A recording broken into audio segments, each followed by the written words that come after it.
With my mixer, I can stay with a pretty high flow for this one. There's not a lot of details we need to worry about. So just a really easy, simple stroke up, and these wrinkles that I wasn't able to fix with the clone tool or dodge and burn just went away with 3 strokes, just like that. Yep, if I want to start looking at these, same story, they're gone. These irregularities, gone. Looks like there's a little bit of high there. If I want to soften up this shadow, I can. If I wanted to come in and get started on this one, I could. I know that I'm going to be going in and working on the high to clean that up. So if I wanted to, I could go ahead and smooth out these lows.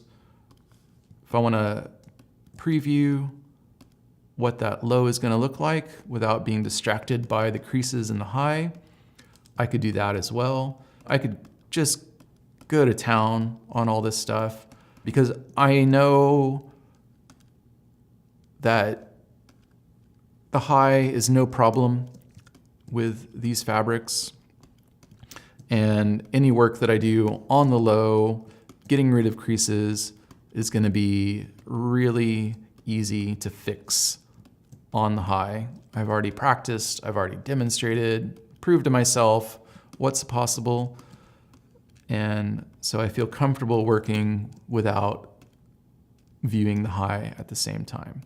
Kind of like this wrinkle right there. I'm not going to work on it too much, but a lot of these are bothering me. This is just kind of some styling that should have happened, but they're doing 40 outfits a day, and the stylist doesn't always have time to fix every single crease in a jacket. So see how this kind of shape bulges out just a little bit? If I wanted to make it a little slimmer, I can. I think that was the main shadow that was causing that issue. So you saw that I just reshaped the shadow in a half second, and to me, that's amazing.